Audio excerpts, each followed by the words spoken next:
Okay, I'm back again. It looks like we've got some shy folks, and you're not moving too fast, so we're going to go with the status quo. And especially some of my colleagues on the faculty, don't be too bashful. Come on up. But if you want to stay there, that's fine.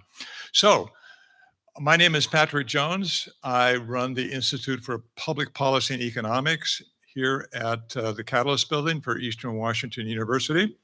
And today marks the first of our speaker series of business leadership that is in its third year. And we're happy you're here. And I hope you'll be happy by the end of today that you've come, because I think you're really in for a treat. The goal of these talks is quite straightforward. This applies largely to students, but anybody else. We first of all want to listen to a successful business person, very often alum, but not always, and tell us what they do and how they got there. Secondly, we want to be inspired by the stories that you hear. And I think if my perusal of the slides is any indication, you'll be pretty inspired. And then last but not least, we want you to have fun. And to that end, there's food and drink, but it's not until the end. So you got to stick around. 3 parts to tonight. We're going to hear from our speaker. We have a presentation, PowerPoint, that I think you'll very much like. Then Professor John Dunlop of management here at the School of Business is going to prime the pump with some questions. And we hope that all of you would have some questions besides Professor Dunlop. And for those of you who are viewing this online, we do have a way of taking questions as well during the general session. So put your thinking caps on and don't be too shy about asking a question. And then at the end, as I said, there's food and drink, and our team has, since we expected a big turnout, I think we'll have enough food for you, but we'll see. So before we introduce the speaker, I'd like to introduce our president, Dr. Shari McMahan, our Zumba teacher president. If you folks don't know that, was the class today or was it tomorrow? It was today. So anybody go to President McMahon Zumba? Oh, we got one hand go up. All right. Okay, there'll be more. So big round of applause for our president. Thank you. Thank you. Exercise is important, right? For all of us, it's part of wellness, right? Makes you happy. And I'm always happy because I get to see so many wonderful students out there. So I am also going to join our faculty and staff from the School of Business and Accounting and Institute for Public Policy and Economic Analysis as well for organizing this magnificent speaker series. So if this is the first time you've been to one, you are in for a great surprise, and they happen throughout the year, and we will welcome that continually because we're so proud of it. And as president of Eastern, I'm committed to making applied learning an essential part of the students' educational journey. You know, where their education expands beyond the classroom, and that's what it's about. We say we are the region's Polytech for a reason. And this speaker series is a great example of providing opportunities for students alongside our community members to hear from and engage with leaders in the business and entrepreneurial communities. So it's to learn, to grow, and to see possibilities for your own future. Now, we are very honored tonight and excited to have Paul Stringer present. He is a proud alumnus and a great example of how Eastern prepares students for success in their career path and beyond. And I say beyond since Paul followed his heart to the golf industry after his teaching career. Paul, you are an Eagle for life, and thank you for taking the time to be with us here during our homecoming week too. So it's a very special week for us at Eastern. So let's give him a warm welcome and invite him up here. Come on up. Thank you. Thank you very much. Thank you very much. It's a pleasure to be back here in Spokane and Cheney and come back to my roots, really. Being a 79 graduate, nobody in this room was probably born then, so that makes me feel even older. But no, it's always a pleasure to come back, and I do a lot of different conferences and summits, but it's mainly about the golf business. And I thought today I would share with you some business tips and advice, as well as some of my experiences in the job that I've done. And as you heard earlier, I started out at Eastern in education. I was going to be the world's greatest coach and teacher. And I started out that way, but I'd played on the golf team for 4 years. And some of our golfers that I played with are here today. But you know, when you get golf in your blood, you can't get rid of it. And as a serious golfer, after teaching 4 years in Eastern Oregon, I wanted to get back into the golf business. So you can see on the screen here, the golf course in the background is the club at Snoqualmie Ridge. And some of you may know this, that's on the west side of the mountains, but this was a course that I did a contract with Weyerhaeuser at the time, who was the biggest land owner in the country at that time. And they wanted to do a residential development around a championship golf course. And so we did this, and Jack came in and designed it. And it was a great golf course. They still have the Boeing Classic on the Champions Tour, very successful, and very proud of this. But that was one of our only courses here in the state of Washington. And I'll give you a little bit more on some of the states and the countries that we've designed in. When they asked me to talk a little bit about some of my different successes and the things that I did, you can see I started at Sammamish High School. Anybody from the west side know about Sammamish High School? Okay, so I relocated to Bellevue after my sophomore year. I was down in California at a big high school called Catella High School. And my dad got transferred, so we moved up to Bellevue, and I got on the golf team. And we had lived in Spokane during my second and third grade year, so I had always liked Spokane. So I thought, okay, I'd like to go to college somewhere. And I had narrowed it down to like Gonzaga and Eastern. And I really liked the climate at Eastern, and I liked the fact that Cheney was a little bit outside of Spokane. So that's where I decided to go. I graduated, as I said, in education. Some of you might know University High School. I did my student teaching at University High School, and sat on the bench coaching basketball with a gentleman named Marv Ainsworth, who was a very good basketball coach. And that was a great experience. And so as I did that, one of the things that was interesting, and this goes back to kind of the learning process, is Spokane, as you know, in the winter can be harsh. I was living in an apartment and student teaching in the winter quarter. And you don't ever want to do that, but that's what I did. So I had a Nissan B210 hatchback. Most of you in this room don't even know what that is, but it was a small hatchback car. And I didn't have a garage because I was in an apartment. And for a week, it was 30 to 35 below zero every night. So they said, if you don't get out and start your car sometime during the night, it's going to freeze and you're not going to get it started in the morning. And I was so nervous about being late student teaching. And I was teaching classes at the time. I had 3 different classes and coaching. So I set my alarm for 2 in the morning for a week straight, slept in my sweats, ran out, started the car, got it going, ran back in, set the alarm for 6, and away we go.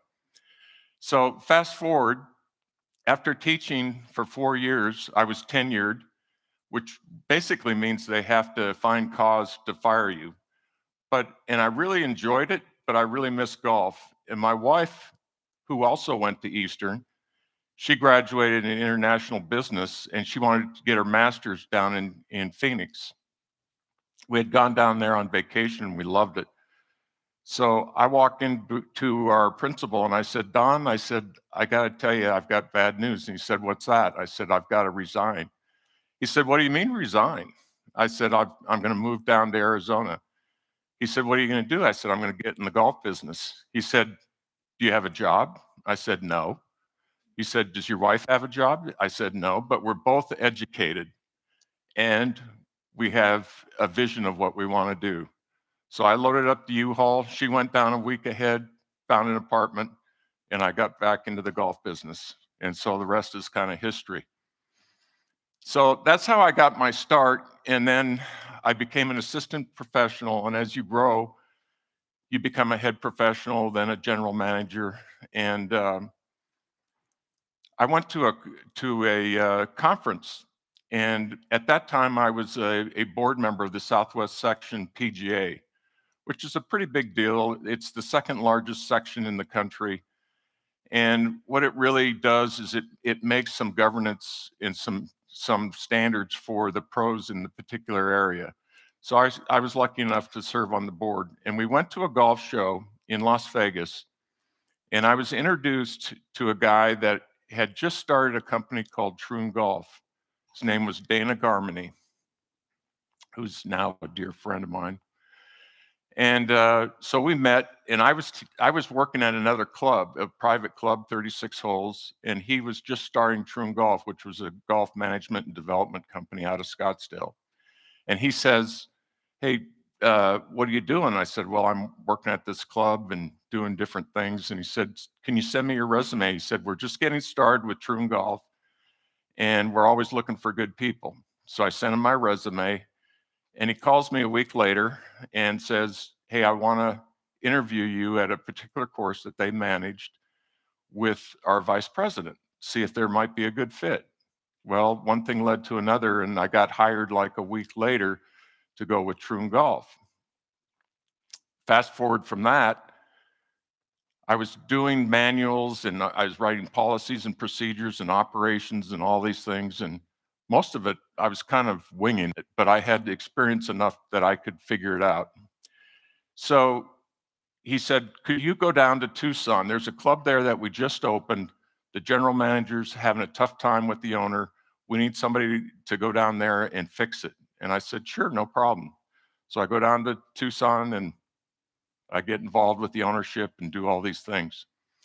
So I'm there for about a year, and he says, he used to call me every night to find out what our numbers were, because he was growing and he wanted to know how well we were doing. We were doing good. So he calls me on a Sunday night, and I'm at the golf course. And like some of the people here, you know what it's like if you're working sun up to sundown 7 days a week, and that's what I was doing. So he says, what are you doing next week? And I said, I'll be working here. And he said, can you come up? He said, I've got Greg Norman coming up to Scottsdale, and he wants to talk about doing a joint venture with us. How many know Greg Norman? Okay. How many in here are golfers, by the way? Show of hands, or play golf? How many have been to Top Golf? How many have been to Pop Stroke or putting course? Okay, so most people. So anyway, I go up, I meet Greg Norman. And you know, I was a golfer and I idolized all these people, right? So here's Greg Norman from Australia coming in, and we hit it off. And he said, what we're going to do is I'm going to design courses, Troon's going to manage and develop them, and we're doing a joint venture with Macquarie Bank out of Sydney. And they were a big investment bank right in the heart of Sydney. So Dana says, hey, fly over there, take your wife, see if you guys like it.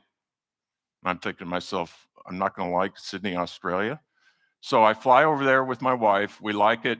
We move there. So we're there for 3 years, developing and building golf courses with Greg Norman. And that was a great experience. So then he says, Dana says to me, he says, this is like my last year. He says, Starwood Capital and Goldman Sachs are looking at portfolios in Tokyo. And this was during the crash time, and a lot of Japanese owners went bankrupt because they had golf courses and they had these huge portfolios, but they loved golf. And so they had these golf courses, and Starwood Capital and Goldman Sachs needed to know what the valuation of the golf courses were. So Dana said, I want you to go up there, hire some people, open an office, and figure the valuations out and get the information back to us so Starwood and Goldman Sachs can know what the value of these golf courses are. I said, no problem. I'd never been to Tokyo. I'd never hired staff. So I go up there, and just picture yourself now. You go to Tokyo back then, and I'm in the subway.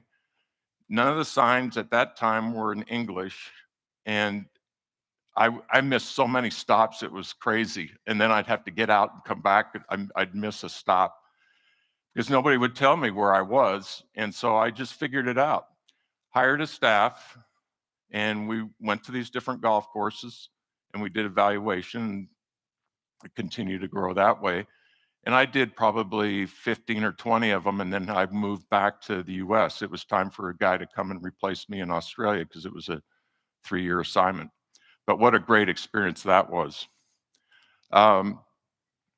What I set up here on this Finding Your Path to Success, I'm going to tell you a lot of stories tonight, and hopefully I don't bore you with some of these stories because some of them are funny, some of them aren't. But you can see that's our office where I am now in West Palm Beach. That's our boardroom and the entrance of our office, kind of a modern office. But what I put up here is choose your terrain, and talking about small or mid-size companies versus large companies versus self-owned companies. So our company is the largest golf course design company in the world. We've got about 40 people, 30 in Palm Beach, another 10 to 15 out in the field. Designers, representatives of ours in many different locations. I like that size company because it encourages versatility. In other words, you get to help make some decisions in a small staff, and your decision can make a difference. Quicker decisions are made. We make our decisions. I have kind of a free way to go about doing my business because they have confidence in me and we've been successful, so they leave me alone basically, but I report to a board every quarter. And then there's large companies, Googles, Amazons of the world. How many know about Amazon? How many of you know that they don't seem to mind when people leap over their direct report and go to that boss because they like people to move quickly through the company? So following protocol doesn't always follow a regular business way of doing things. Not my personal cup of tea, but it works for Amazon. And you talk about a pivot. I mentioned that earlier in my opening page about pivoting. There's so many times in my career where I've had to pivot because things change. Look at Amazon, started out as a shoe company. Look where they are today. Google. I love some of the other stories about self-employed. How many of you know the story about the CEO and chairman of NVIDIA, Jensen Huang? Okay, so here's a funny story. His parents lived in Taiwan. They wanted their kids to go to school in the US. So they went online, they did some research, and they sent their kids to a school in Kentucky. But there was one problem. It was a reform school for bad kids. And so he and his brother got beat up many times in school until they finally told their parents, hey, look, this isn't the kind of school we were going to go to. So the parents came over and they settled in Portland, and he graduated from a high school in Portland, went to Oregon State engineering, then went to Stanford. But he and a couple of his partners, and then later his wife, started basically NVIDIA. And now they're a $4.5 trillion company. So it can happen to anybody. You just got to have a little passion, a little bit of drive.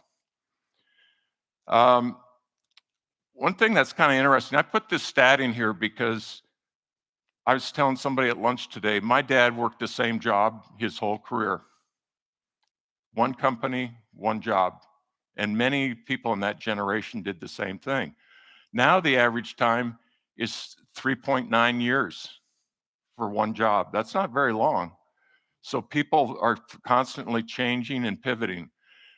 That doesn't mean it's good. That doesn't mean it's bad. It's just the way it is. You might be somewhere. I've been at Nicklaus now since early 2003. So that I'm going on my 23rd year. But I also had my first job was teaching, and I taught for 4 years. Great experience, but it was a pivot. So you're going to have those opportunities. Choose your terrain. A couple of interesting slides here. You'll notice up in this slide, the Vietnam caddies. All the caddies in Vietnam are girls, and they're just delightful. And while they don't speak a lot of English, they do a very, very good job, and they're very friendly, and they're very helpful. They carry all their yardages. They can tell you exactly how the hole plays. And you know, you don't need to have a language to be able to communicate. And that's what's really interesting. The one on the right is a club that we manage in Beijing called Nicklaus Club Beijing. And again, most of the caddies are girls, and they have housing, staff housing on site. And these gals are young, and they have full uniforms, and it's actually a pretty good way of life. But I go over there. I'm in Asia probably 6 times a year, and I go to 5 or 6 countries. We're doing a lot of work in Vietnam. We've opened 8 courses in Vietnam with another 15 under contract. We did 30 courses in China, 26 in Japan. We're big into Korea, a lot of different places. But it's been very successful over there. And then here, I'm at a place called Bears Best Chonga, where I did the contract and signed off on them opening the course, but it's a very busy public golf course. They do about 110,000 rounds a year, and that's the same climate as New York. So to get 110,000 rounds, you know they're playing during the winter too. So why do employees leave their jobs? Lack of career advancement, toxic work environment, poor management, work-life balance. I'll talk about that in a minute. Inadequate compensation or raises, and lack of recognition. You may look at those 4 or 5 and say, there's one there that really resonates with me. For me, I don't like toxic work environments. Work-life balance, I've figured that out, and I'll give you some hints about that. Lack of recognition. I always felt like if you did your job and you excelled at what you did, you'd get recognized. Not all companies compensate well, so that's a decision you have to make later, but give your boss a reason to pay you more. Find a way to do that. Some positive attributes for employers. Humility. I still haven't forgot where I came from. I've been on my own since I was 18, so I learned the hard way. And so, you know, being humble, I think is a great asset for you going into a business. Adaptable and flexibility. How well do you work with your coworkers or your clients or the people around you? What I look for in employees are self-starters, problem solvers. I like people to come up with hey, look, we all come across a lot of problems. Who comes up with some possible solutions? That's who I want on my team.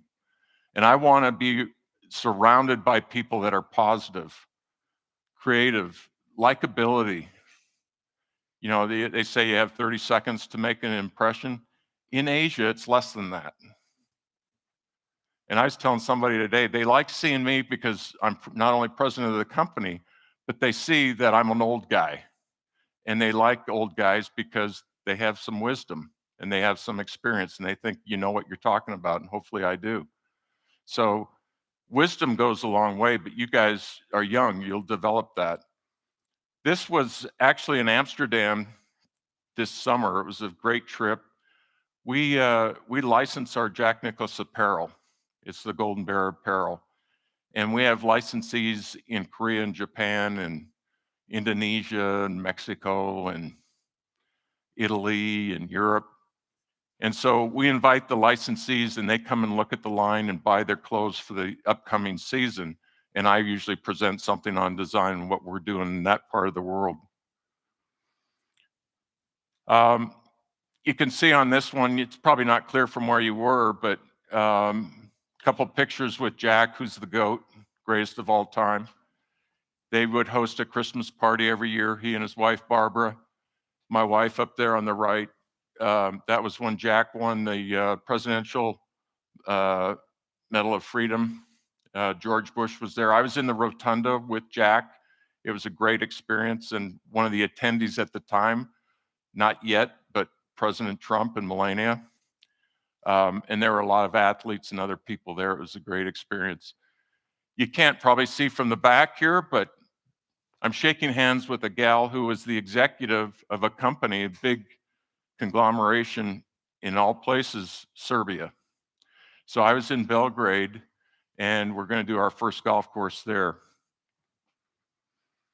A couple other pictures, but one of the interesting things, this is, some of you people might not know everybody, but Ricky Fowler, this was at the Ryder Cup in Italy.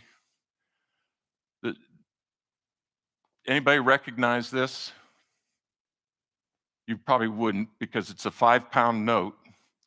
And Jack Nicklaus was the only person on a 5-pound note outside the royal family. And that came because we had an endorsement with Royal Bank of Scotland, RBS, and they printed out 2 million of these 5-pound notes a day for 4 days of the tournament. This is 2005 when Jack played his last British Open at St. Andrews, home of golf. So one of the nice things they did is they put Jack's face on the front and on the back, the little bear that says Nicklaus. Okay, so they sold 2 million of those a day for 4 days. They opened the stand. They had all these stands on the golf course that were RBS stands. In 30 minutes, they sold 2 million 5-pound notes, and they were sold out for the day, and then they'd start the next day. I've got a few of them at home, but we saw on eBay a few years ago, they were selling it at $10,000 because they were signed 5-pound notes. Global perspective, lessons abroad. This was really, oh, by the way, this is Serbia. Look up the history of Serbia. That was from the war in the 80s, and we're doing a golf course today there. So a lot of history involved with my job that I've learned over the years. Vision, recognizing potential in people. Negotiation, I put up there, silence sometimes is louder than words. There's times when I'm negotiating an agreement where I just let whoever I'm negotiating with talk and talk and talk and talk, and I'll have a translator that works for me. And I'll say to them, what are they saying? Especially in China, I had this, I'll tell you a story about a couple of gals that work for me there, but they would be talking in circles over and over and over. And I'd say to Jennifer, was the gal translating, I'd say, Jennifer, what's he saying? She said, oh, he's not really saying anything. I said, he's been talking for half an hour. What's he saying? She said, nothing, really. He's just stalling out. And I said, oh, okay. So you got to know when to be silent and when to be able to speak, building trust. And in Asia, especially, there are a lot of places throughout the world, having a meal with somebody means a lot. And you can learn a lot about a person by having dinner with them. But you're sitting next to the chairman of these big companies. They could be car companies, they could be tech companies. I've been with a lot of different people. And when you sit with them, you just observe and you can figure it out. You know what they're about by just having a meal with them. This was building a course up in Vietnam. Again, most of the people that work on the golf courses are ladies. The guys don't like to do it. This was interesting. This was outside of Singapore in the Causeway in Indonesia. I show up our Chinese rep because this was a Chinese developer. says, "Oh, we're going to go look at this site." And I said, "Marcia, where is it?" And she says, "Well, we got to get on this boat. And we're going to go down a river and we're going to look at the site." So I said, "Okay." So you can't really see it, but this is the boat we're going down this river in. It's just a little flat boat. And these two Chinese guys come out because it's a Chinese company and they don't know anything about golf and they're in suits. It's like 95 degrees in the shade, right? And they've got suits on. So we go on this boat and we're going down, and that's where this picture's taken. This is the site. That's all it was, mangroves. And it was on an island. And I said, "So Marcia, where is that site?" She said, "That's it." I said, "That's where they want to build the golf course." "Yep, they're going to do a hotel and a golf course." So we did a golf course there and we built it in 8 months. It usually takes 2 years to do.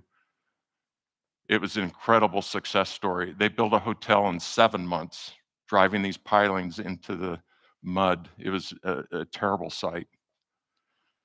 One on the right bottom there, that's me at a golf course site in Vietnam and one up in Saudi Arabia. We've got 3 golf courses going on in Saudi Arabia. Jack Nicklaus Golf Club Korea. This is an interesting story.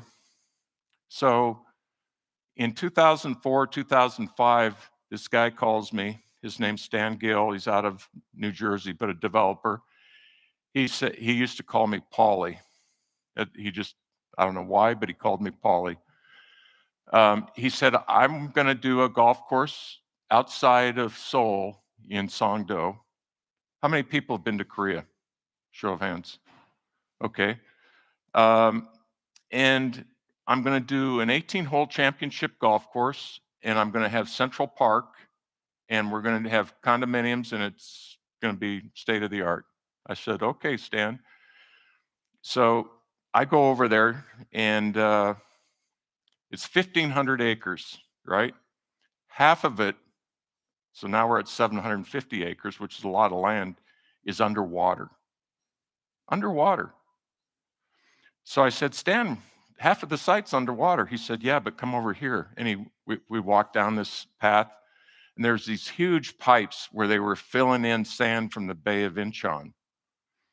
Bay of Incheon. Now that should ring a bell. That's where MacArthur landed in 1950 and basically saved Korea from the communists. North Korea had invaded Seoul. They were at the gateway of Seoul, and MacArthur single-handedly, along with his guys, got the North Koreans out of South Korea, and great history story. But our golf course was right where he landed, Bay of Incheon.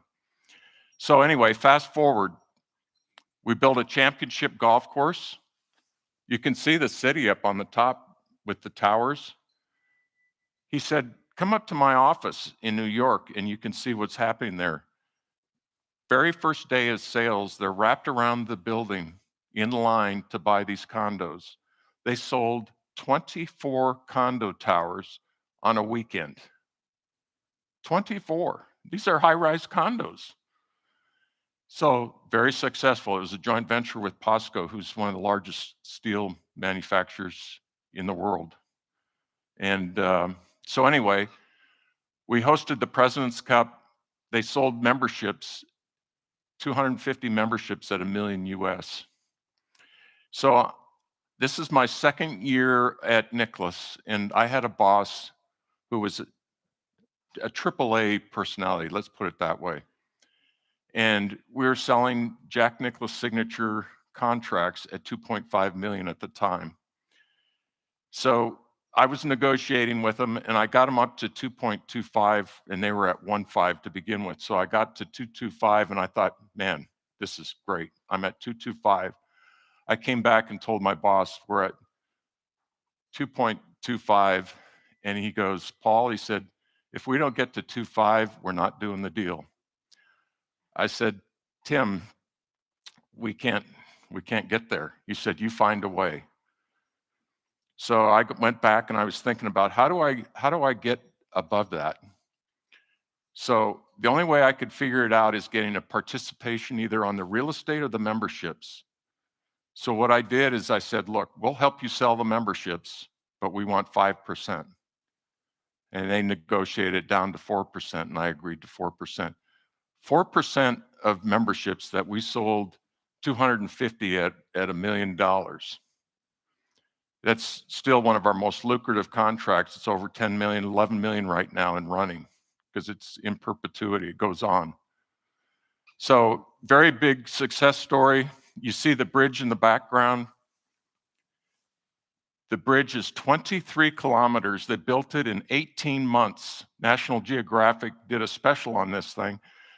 It was tidal, so it moved 30 feet in an evening in the bay, and they put all those pieces. It's like the 4th or 5th largest span bridge in the world. But if you didn't take that bridge, it'd take you 2 hours to go all the way down to Seoul and turn around and come back to Incheon. That's 25 minutes from the airport now in Seoul. And when I first went to Seoul, they didn't have the airport there like they have now at Incheon. It was Gimpo, which was down kind of by downtown Seoul. Very small, old airport, way overgrown. Cap Cana in Dominican Republic, 17,000 acre site. First time I walked this site with the developer, we're walking and it's nothing but beaches and mangroves and palm trees and squatters. And this guy's name's Ricardo Hazuri. I said, Ricardo, where are you going to do the golf course? Right here, he said. So we ended up developing this golf course. Has 10 holes on the ocean or 11 holes on the ocean. We've had some big tournaments there. They're selling green fees now at $450 a night. They just built a new St. Regis there, and it's been voted #1 golf course in Latin America. Very proud of that contract. Russia, some good stories today at lunch, but we've done 3 courses in Russia. This is a while back before all the stuff that's going on now with Ukraine.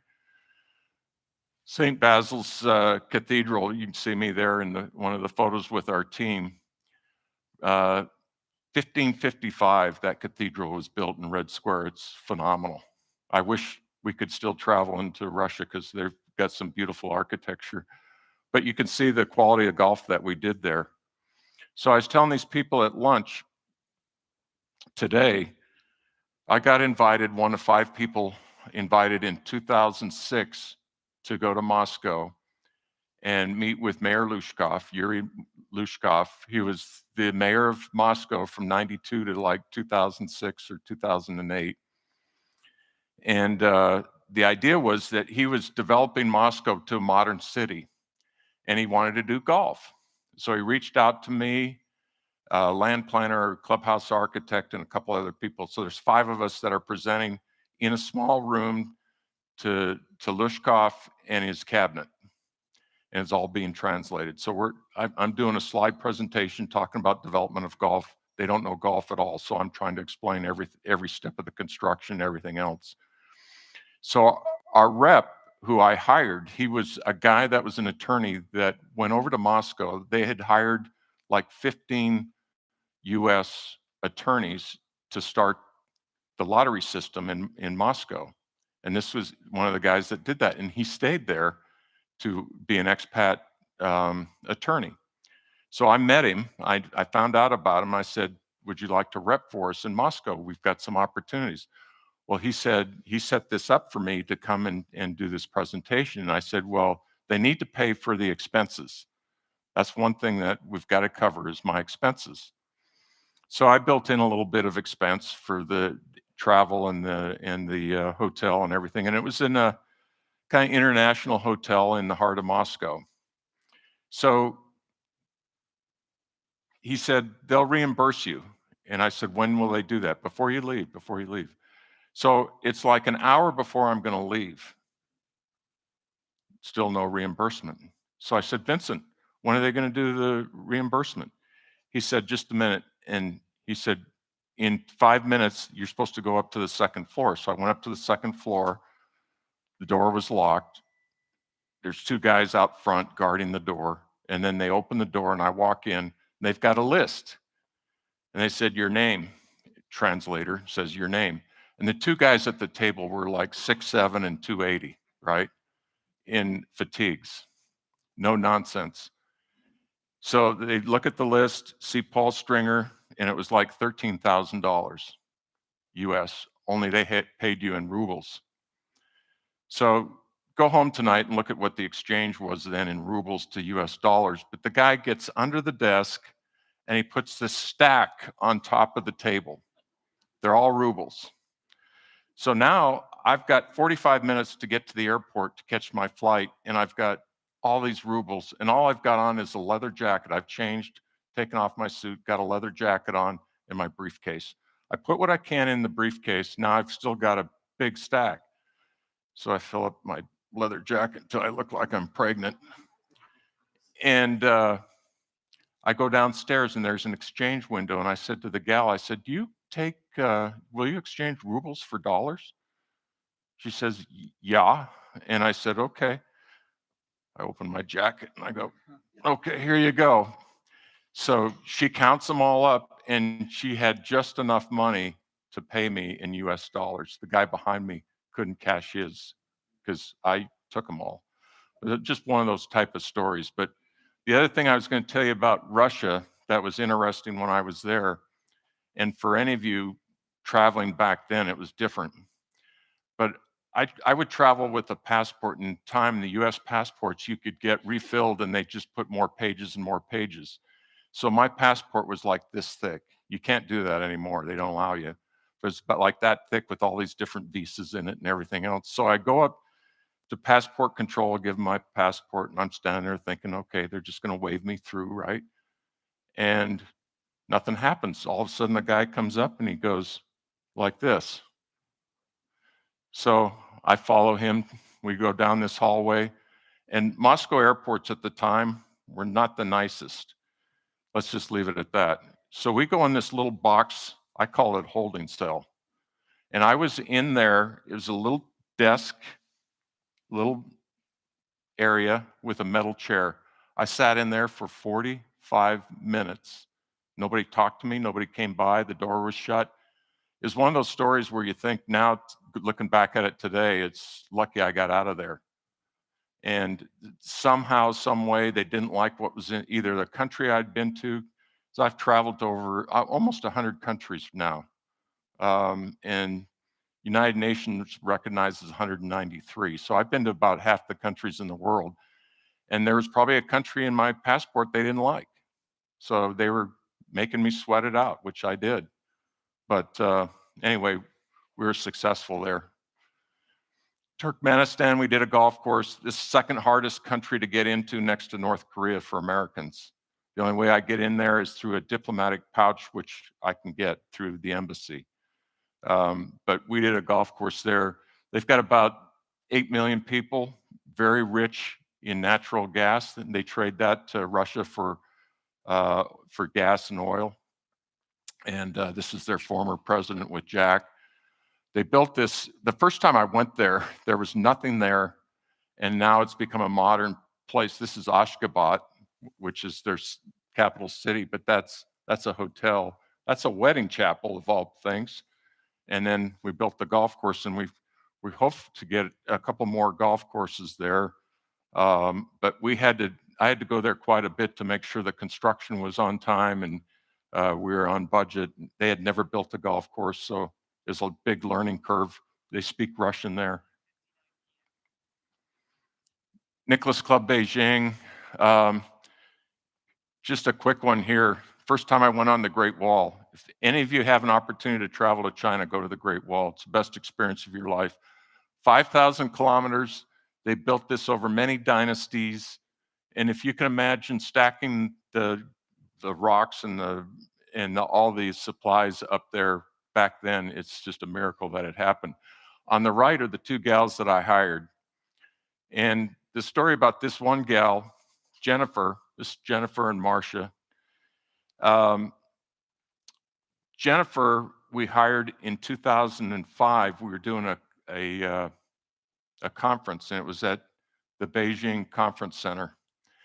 And so I needed a translator because we were there and there was Chinese owners coming and we need somebody to translate. So we asked this gal that was running, do you have any translators? well, this girl just is graduating from college. Let's have her come. And I said, great. So she didn't know anything about golf, but we started working with her and talking to her about golf. So we had this old, excuse my old language here, we had this old CD of Jack and golf courses and everything else, and it runs on a loop. But the organizer of the event wanted like $300 a day for a TV to play this thing. And I was like, no, we're not going to do that for 3 days. So I said to Jennifer, I said, Jennifer, is there an appliance store somewhere near here or an electronics store where we can get a small TV? She said, yeah. She looked on her phone. There's one down the street. I said, let's go. So we jump in a cab. We go down to this appliance store. I had her hold the cab. We pick out a TV in there, throw it in the cab, go back to the conference center. I think I paid like $150 for 3 days, which they were going to charge me $900 or something ridiculous. So we get done with the conference. I've got to go back to the US, and here's this pretty big TV. So I said, Jennifer, today's your lucky day. She said, what do you mean? I said, this TV's going back with you. So I gave the cab driver a little more and put it in the cab, and I told the cab driver, you take it up to her apartment for her. She had 3 roommates at the time, just finishing up school. So great story. Saudi Arabia. Wow, this is a different place, huh? So we're building this golf course. Look up Qiddiya online. You'll see what they're doing there. They're doing a Six Flags park. They're doing Formula One. We've got a couple golf courses.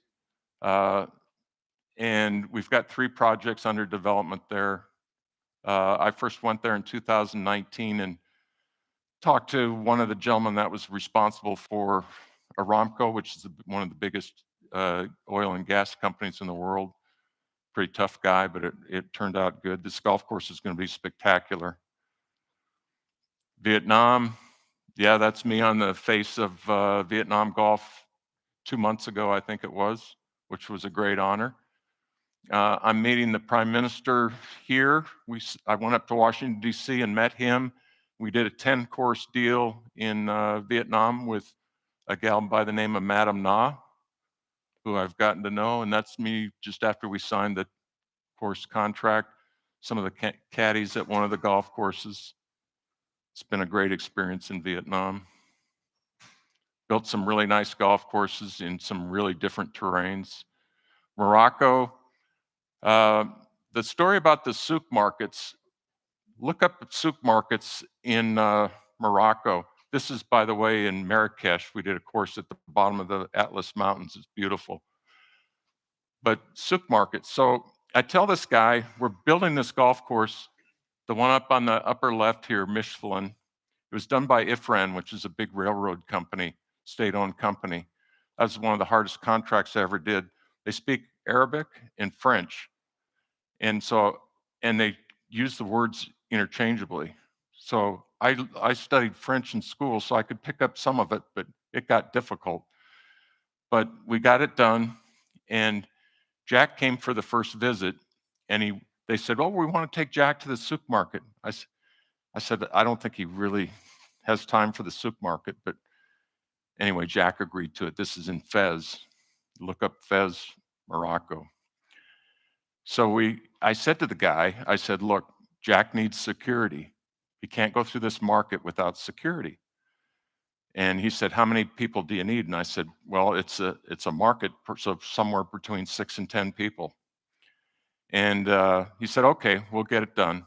So we're walking through there, and they've got live goats, they've got silver for sale, they've got this, they've got chickens getting their heads cut off, they're doing leather goods, all this kind of stuff. It's fascinating to see because it's wild. So we're walking through, and it's like this going through the market. And I turned and looked at the guy, and I said, I thought you said you'd have 6 or 8 or 10 guys that were going to be, security for Jack. He says, they're here. You just don't see them. They were dressed in traditional garb, but they were walking with us. I flew around a lot in Jack's plane. It was a G400, and then it was a G500 and 550. This bird is the new airport in Ashgabat. First time I went there, it was deplorable. You wouldn't want to land there. I won't even tell you stories. And then bullet train I used a lot in China and Japan. And this was kind of funny when we were in Serbia. This guy says, we're going to have the pilot fly you guys around and look at the site for the golf course. I said, great. I've been in many helicopters and most of them are a little bigger than this. So we go to this place and it's kind of in a farm pasture land area. This guy opens up the garage door and wheels out the helicopter, doesn't speak any English. It's this guy here. So we jump in the back and he's flying around, and this dates me, but there was a show called Magnum PI on TV, and remember the helicopter making the dips and all that? This guy decides he's going to do that with us, right? So he's just taking it, and we said, look, just go spend some time flying over the site. That's it. That's all we want to see, and then we'll go back. So we do that, and then he decides that he's going to be the helicopter pilot on Magnum PI, and he takes a dip, and he's following the river like this, and we're like that far from the river. But it worked out. The coffee cup on the right, one of the things I try to do when I travel is have some semblance of what it's like back home. So I'm a Starbucks fan. So I go to Starbucks, and in Asia, they don't want to print out Stringer or anything else. So all the clients and all the people I know call me Mr. Paul, my first name. So I'm known over there as Mr. Paul. And so when they get a cup, they write Mr. Paul on the cup. Kind of fun. This is the gate to the city in Seoul, Hanoi Opera House, Bangkok, Thailand. This is a caddy in Japan, very sophisticated system there with the carts. A lot of people in Vietnam selling flowers. Global statistics, I want to just show you this real quick just as a state, but you know India's passed China now in population and will fly by China because of the population growth. Indonesia and Pakistan will fly by us in population. We'll be down to 5 or 6 population-wise. Cities, Tokyo's still up there. Shanghai and Beijing kind of knock around the 30 million people. And then I put the top languages of the world. How many speak a different language other than English? I always advise people to learn another language. 2 things I always recommend: learn another language, take a foreign assignment. You'll learn so much about yourself and you'll learn about the world. This is just a global footprint of where our courses are. Obviously, the most are in the US. We're in 41 US states and now about 53 countries. I've been to all 50 states other than one. Anybody take a guess what state? Most people will say Alaska or Hawaii. Maine. Who said Maine? Winner, chicken dinner. I've never been to Maine, and it's not far from Florida. So somebody said, you should just travel up to Maine so you can tick all the boxes. Work-life balance. You know, the easiest thing we can do, and I'm guilty of this, is working too much. And you guys probably study too much at times, or you feel like you don't study enough, or you don't give your friends enough time. What I like to say is be organized. Prioritize your task. It's a balance. It's not 50-50. Sometimes it's 70-30. Sometimes it's 60-40. It's not a perfect world, but take enough time. And you heard good wisdom from our president just a little while ago about the importance of exercise. Exercise, rest, keeps you young at heart. Listen to music, read. Read as much as you possibly can. Look, I studied in education. I've done more in international business than most people in business. And it's just because you learn by doing, and you learn by reading, and you learn by observing. I learned so much when I travel around and learn from different people, different cultures. They don't speak English, but I still learn a lot. Technology.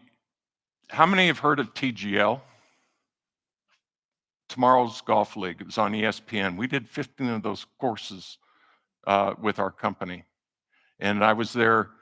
This is down in West Palm Beach near where I live. It's about 5 minutes from the office, but we went there when they were building it. SoFi is the big supporter of this. It's beautiful, but it's a fun league. When it comes back on, which is January, somewhere in there, watch it, TGL. It's in Palm Beach, and we'll do probably 15 more of the courses.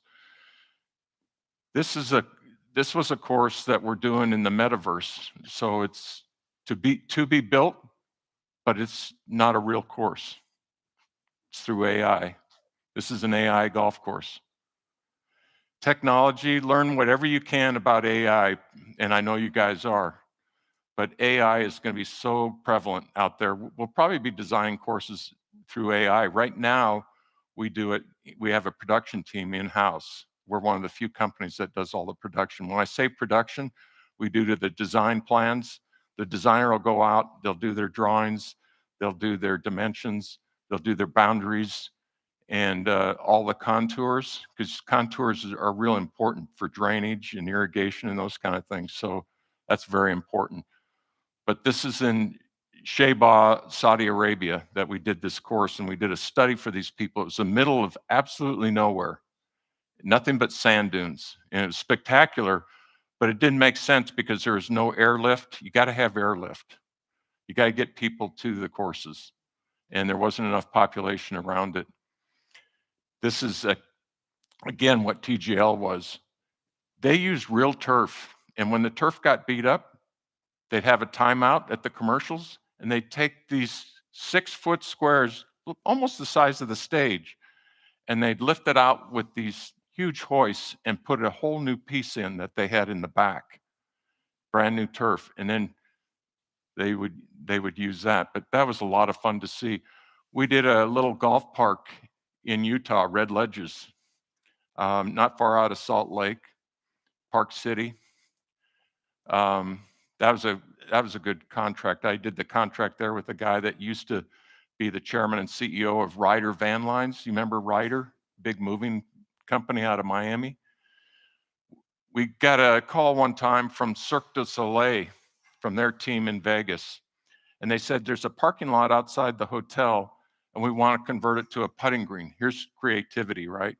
And we want to do a putting contest and a putting tournament. We said, okay, where? It's on the parking lot. Okay, give us the dimensions. So we built a putting course, 18-hole synthetic turf. They would have tournaments on there where it was $10,000 to the winner. And they did that for about a year. And then they found, they built something else on the parking lot, but right in the heart of Vegas. So the point is, we have to be really creative at times.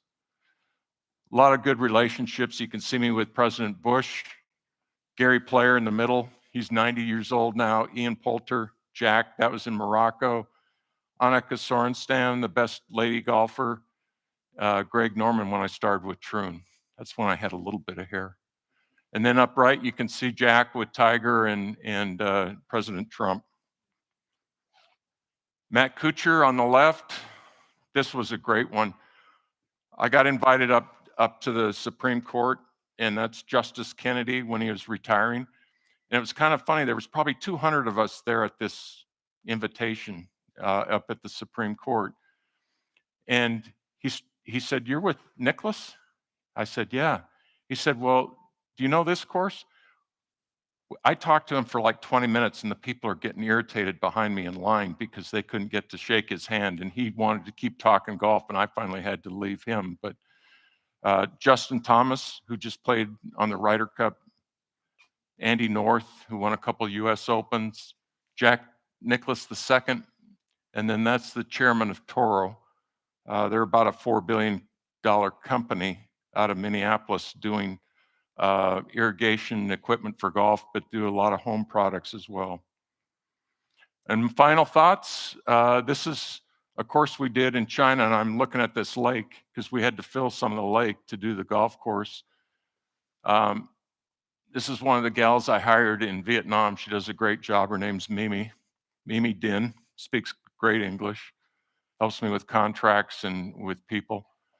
I say your career path is squiggly, meaning your career path is never going to be a straight line.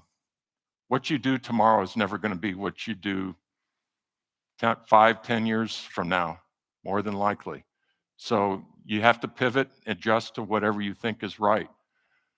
I like surrounding myself with positive people. I'm a half full guy. I look at life that way. I look at my job that way. I think you should surround yourself with positive people. I call it soft skills, flexible, adaptable people. I'm a baseball junkie, so I use this term 3 outs: outwork, outthink, and outlast others.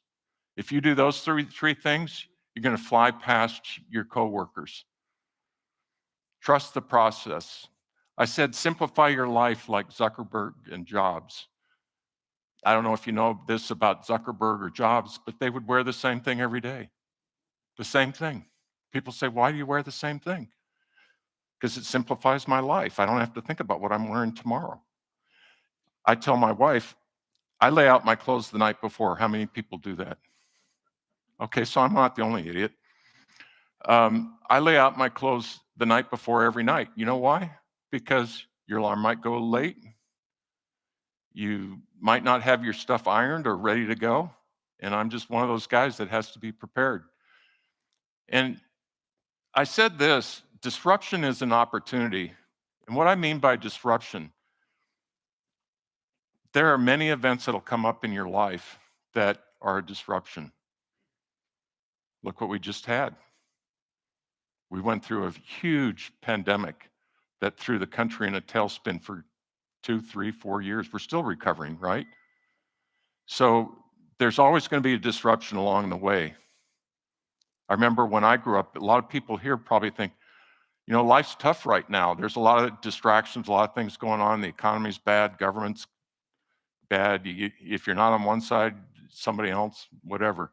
Well, I grew up in the Vietnam era, and I registered for the draft. I didn't get called. But my neighbor, when I lived in Southern California, I was in 9th grade. He was 19 years old. He dropped out of Fullerton Junior College at the time. His parents said, you got to stay in college because we got the Vietnam War going on. So he said, yeah, no problem, I'll do that. So fast forward 6 months, he's drafted, and I see the Army car pull in front of our house. Stepped on a mine in Cambodia and killed himself at 19. So the Vietnam War was a terrible, terrible war and time for us. We've been through a lot of tough times as a society, but we always rebound. And that's why you got to stay positive, because the way it is today isn't going to be the way it is tomorrow. Have confidence, be positive. And I put up here a few of my favorite quotes along some of the golf courses. How beautiful is this? This is in Denmark, Cabo, on a cliff. And I had to put the cactus because Arizona still means a lot to me. Knowledge is Power by Francis Bacon. How do you dispute that? Journey of 1,000 miles begins with one step. I put that in my Vietnam magazine article when they did the Q&A on me, because I thought that was a great quote. So you're going to come up with quotes that resonate for you. Don't go by my quotes, but these resonate with me. Every problem has a solution, right? People say, well, no, it doesn't. Okay, then try to make it better. That's where I attack. But I love to challenge people when there's a problem. Everybody's quick at saying what the problem is. How quick are you at coming up with the solution? Let's work on it together. This is where I live, and this is where the video is embedded. I don't know if we can play it. There was an arrow down here. I don't know if we can play it or not. We have a lot of gators in South Florida, and where I live in Ibis, it's a 3-course planned community. But just watch this. Okay, you can see the gator up here is moving, right? Female. These guys are amazing when they get up on their hind legs.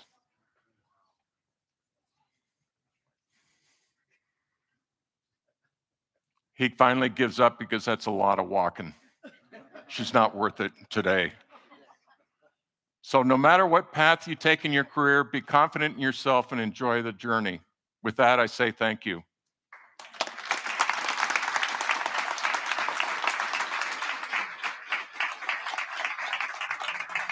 Well, Professor Dunlop, do you want to come up to the stage right now? And would you mind taking a seat here, Paul? And we've got about I could use 15 that. minutes for Q&A.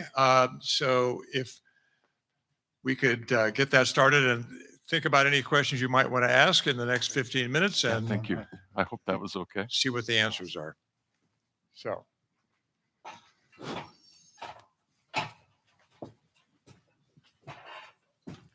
Thank you, Patrick. But I believe we negotiated 20 minutes. Yeah, So, sorry. well, that was a pretty amazing presentation. Would you agree? Let's give another hand. Yeah. Thank you. Thank you. Paul, welcome to EWU. Thank you. I can only imagine you never thought you'd be standing on the stage when you were a student. No, I didn't. And it's been a pleasure coming back. It really has. It's been a squiggly path for sure, but it's been a great ride and always fun to come back and connect with Eastern. I was telling somebody at lunch today, it was the greatest time of my life being here. Played on golf team. Some of my teammates are here tonight, and met my wife of now 43 years. Yes, I'm an old guy. So it's been a great ride.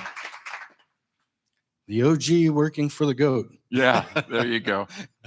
Well, everyone, we have time for approximately 10 questions. So I'm going to begin, but Nick is going to notice whoever might have something that you would like to ask. And we'd like to get to as many of your questions as we can.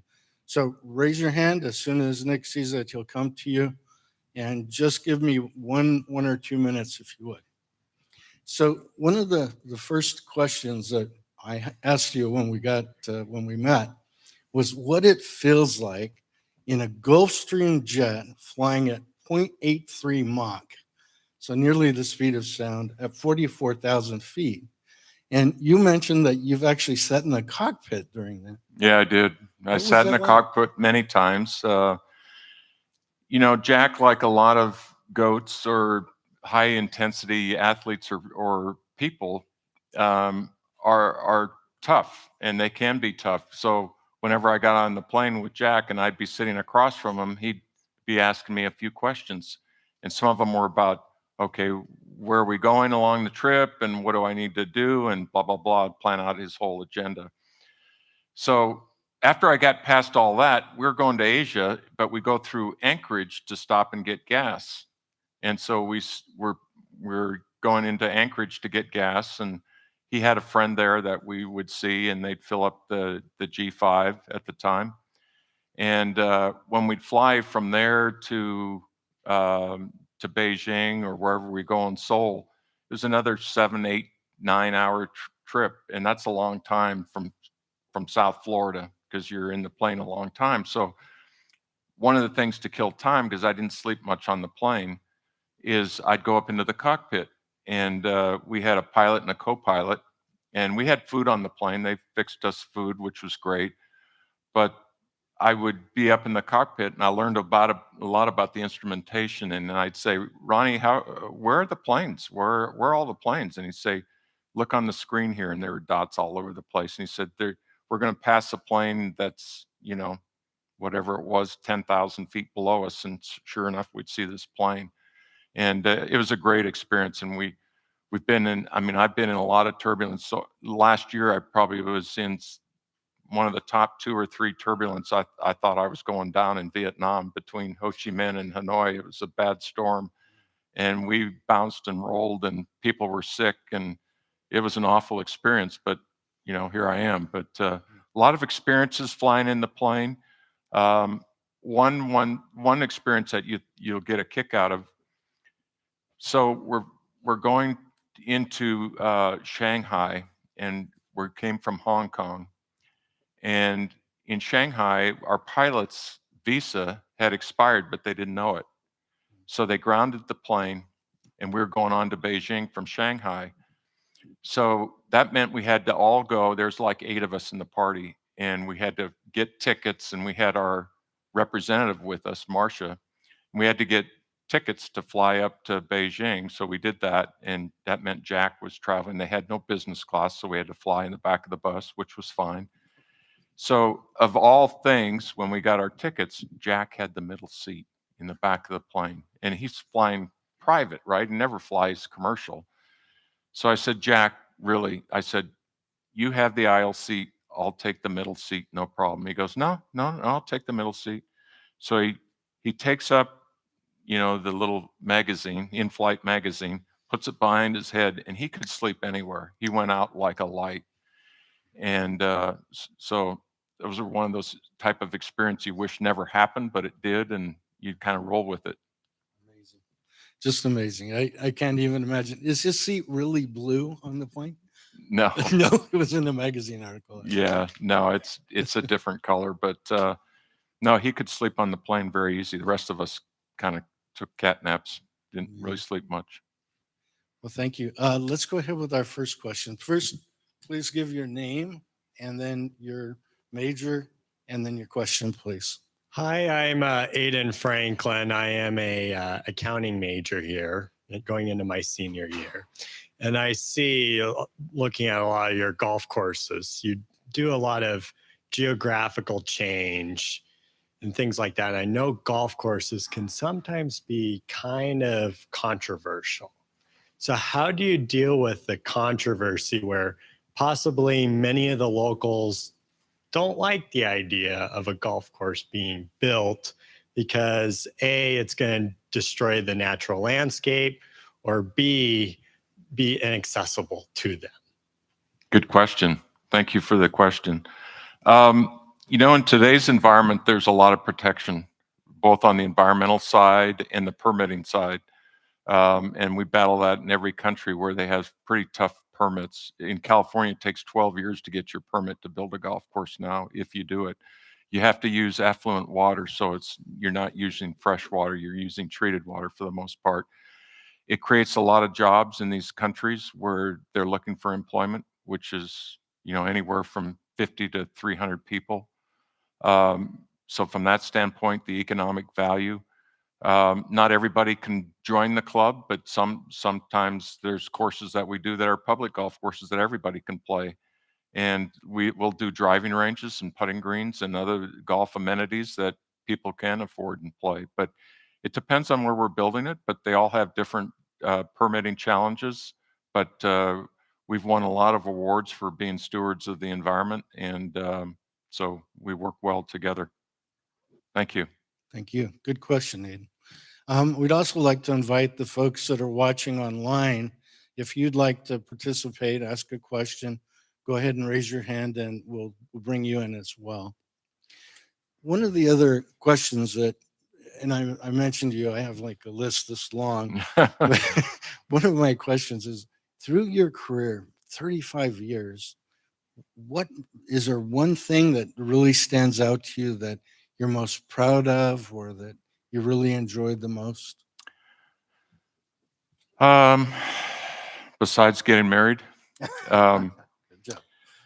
I would say probably the course I did, or that we did in Korea, Jack Nicklaus Golf Club Korea, because when I first saw that, and half of it was underwater, that was the one where we did for President's Cup for the first time in Asia, and half of it was underwater. It had to be really creative. And I came back and I told Jack, and Jack said, "How did it go?" And I said, "Well, it went good. He's got a lot of vision. It's 1,500 acres. They want to do a master plan community, but half of it's underwater."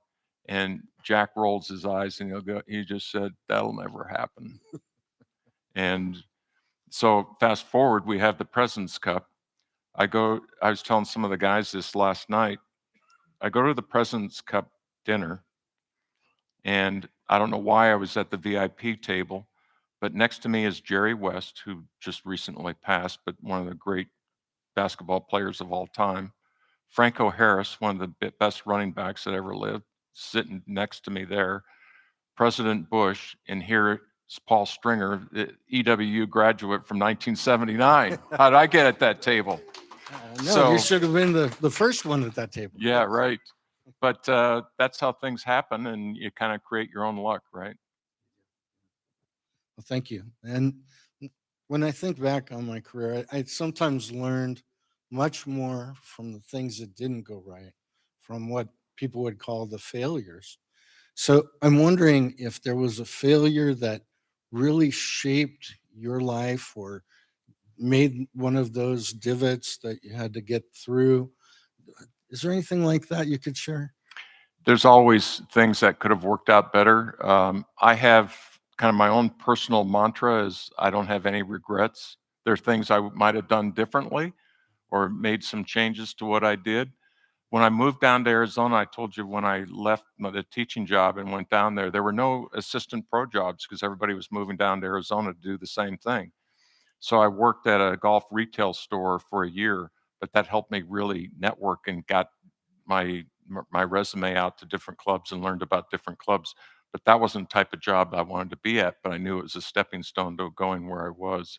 But I don't really look at that as a failure. I did okay financially, and it gave me some time to really look at where I wanted to go in the golf business. Thank you. Is there another question from the audience? Yes, and I do have one from Zoom or Okay, YouTube let's as well, take if you'd that like. one then. Yes, so this is from Jasmine Hoff. I understand that you went from teaching to deciding to move to Arizona with no job right away when starting this path. I would love to know how you found the confidence to take that jump. I think I mentioned this when I first was talking about this, but both my wife and I were educated, thanks to Eastern. And, we had confidence in ourselves. We were both educated. We were going to a state that was growing leaps and bounds. Cotton fields were turning into homes and businesses. She got into the mortgage business by default. She had a great, successful career in the mortgage business, ran many companies. And I knew that if I started looking around, I could find my way. And my teaching career didn't pay a lot at that time, so everything I made, I saved. And we just had confidence that we could do it. And we didn't have the biggest thing I can tell you guys in this room, other than maybe some school debt, is we didn't have debt. I paid cash for that car. I lived in an apartment. We didn't have any debt.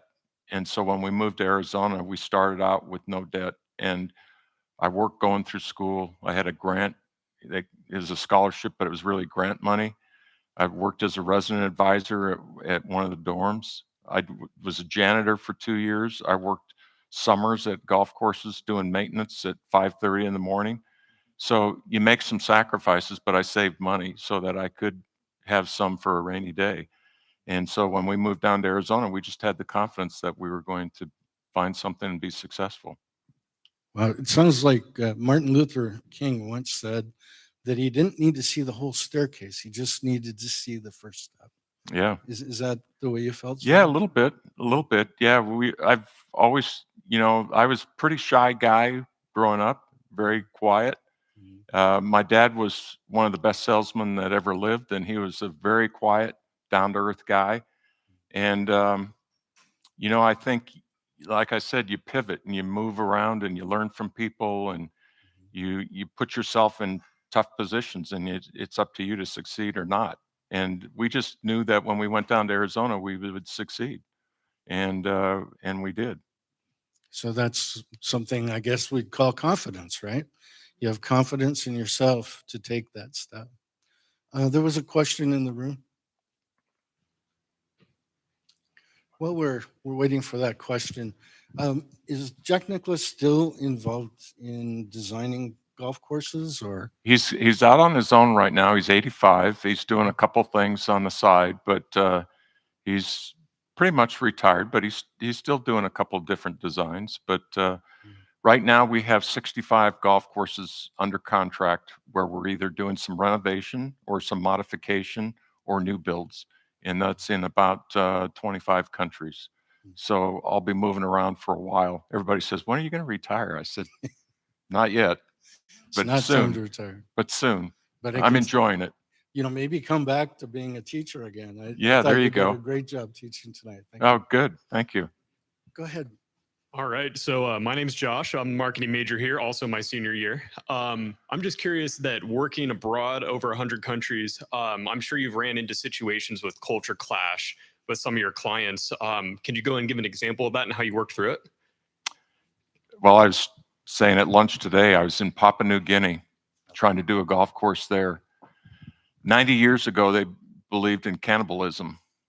And I was on site, and a native guy came out on the field. Keep in mind, a lot of these countries, like China, they don't own the land. The government owns the land. They're squatters or they live there. But this guy came out with a shotgun and actually fired at us. And that was the end of my Papua New Guinea trip. Yeah, but there's a lot of oil and gas and a lot of expats. Oil, there's Exxon, Shell, Mobil, all the big oil companies are there. And so the expats want to do something because there's nothing to do there. So they wanted to build a golf course. But apparently this guy didn't want it. So we didn't build it. But there's been several examples like that where it's been tricky, where we thought we'd be more successful.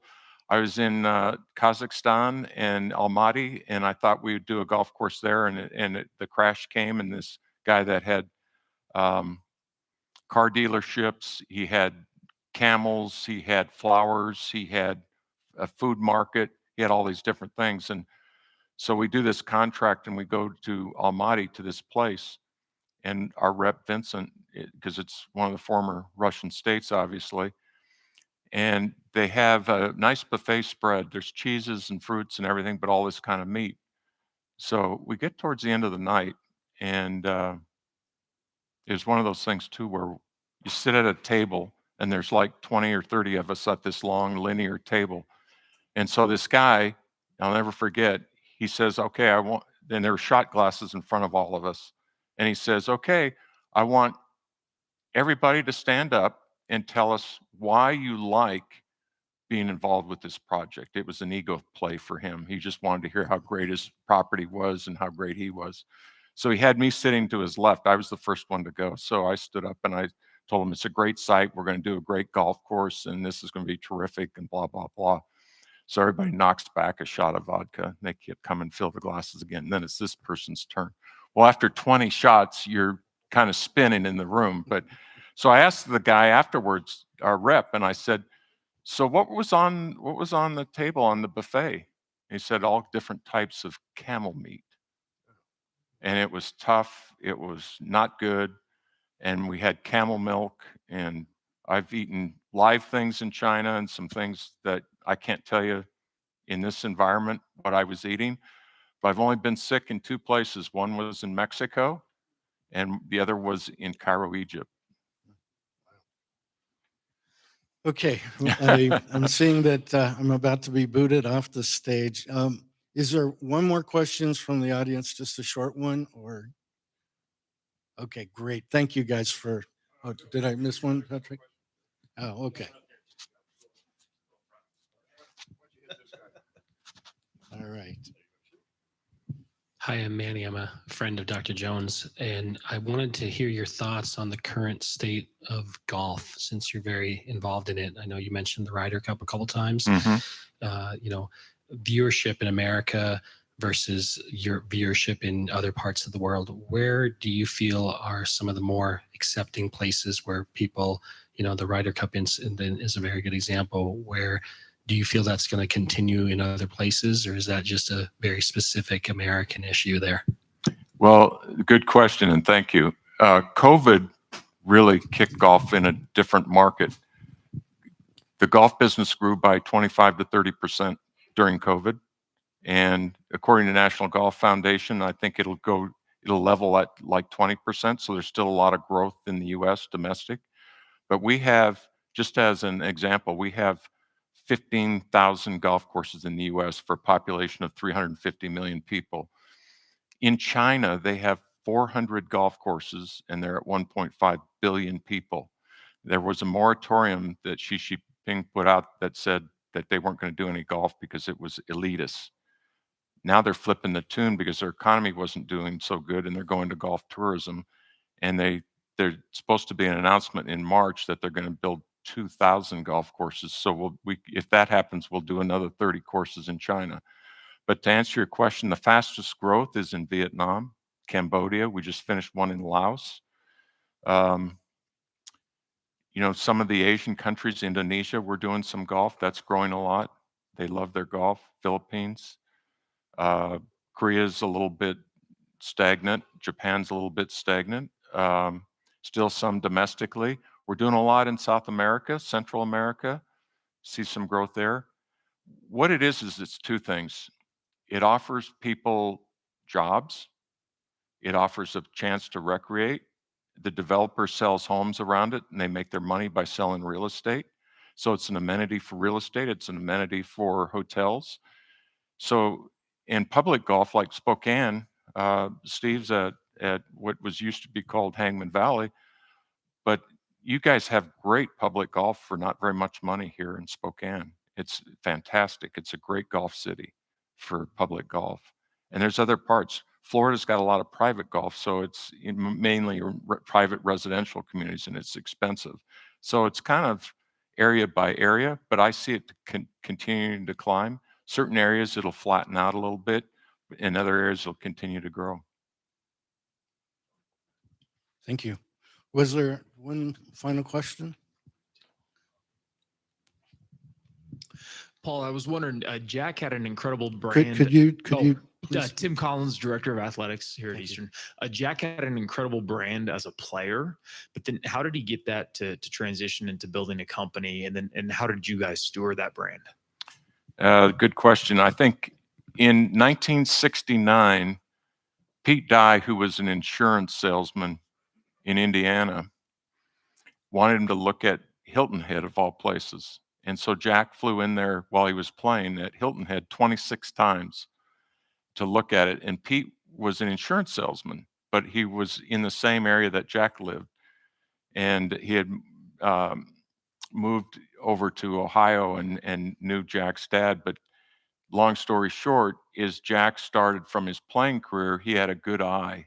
He had a very good eye. And most designers weren't as strategical as Jack because he had an eye for it playing. And so he developed this eye and then eventually started creating some golf courses. And then once he did that, he had some tournaments like the Memorial Tournament and some others that put it on the map. And people realized right away he's not just a good golfer, but he's a great designer. And having the success that he had in golf, 18 majors and 2 U.S. amateurs didn't hurt. So he had a lot of, in 1986, he won the Masters at 46, and they couldn't believe he could do it. So that's incredible that happened, and success story ever since. Thank you. Thank you. One last question I'd like to ask is, for the students here, a lot of them are probably still wondering what they want to do, where they want to go. Do you have any final advice for them as to looking at their career? I know you talked about pivots, but is there any other advice you'd like to give? Well, I think, one of the things I did say is to learn another language, but go on vacation somewhere. If you can save some money and go to a foreign place and take a look at it and see if that place is where you might want to do a little career opportunity. But I think some of the best experience I had was living abroad, and you learn so much about yourself and the cultures and figuring it out and moving around. And like, I had never been in a bullet train. And like I said, I missed a lot of stops in Tokyo, going past stops and figuring out where I was going. But you learn a lot about yourself. You learn a lot about discipline. You learn a lot about other cultures. And it's fascinating what you learn. And being in 95 countries now, every country is different, and you learn and take a little bit away from you each time. So try to get a foreign assignment if you can, even if it's for a couple of years. You're young enough. You can always come back and work in the U.S., but it may stick. You might like it where you are. Thank you very much. Thanks for sharing your vision, your knowledge, your experience, your stories. I've really enjoyed the evening, and thank you very much. Yeah, thank you. Thank you. Hang in there, Paul. We've got a little presentation, and Linda and Margie, go ahead. So We got to get a photo of this, right, Lorna? I realize you have probably a lot of awards, but at EWU, we'd like to give you this one for your Fantastic. beautiful office. Thank you very much. And I'm not sure if this was- Thank you. Thank you. Stay there. We got another one. So would you two come to the stage?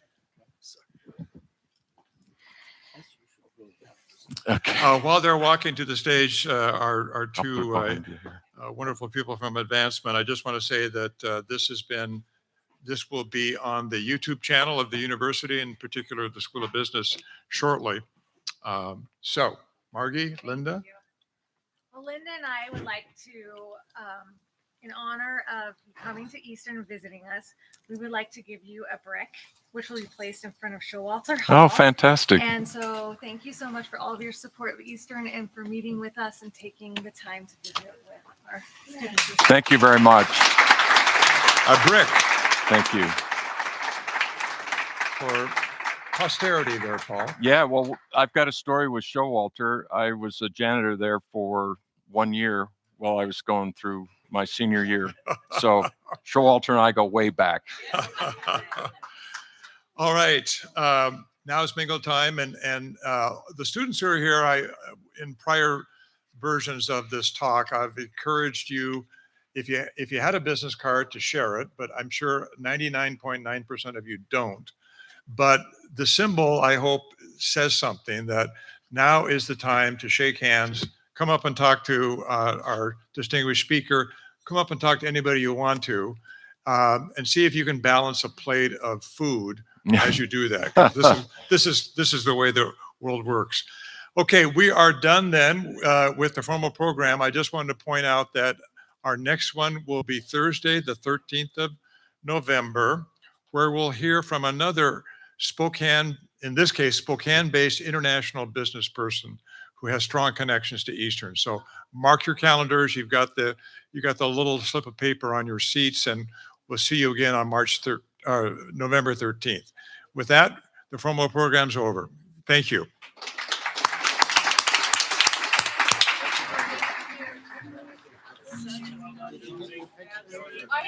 Yeah.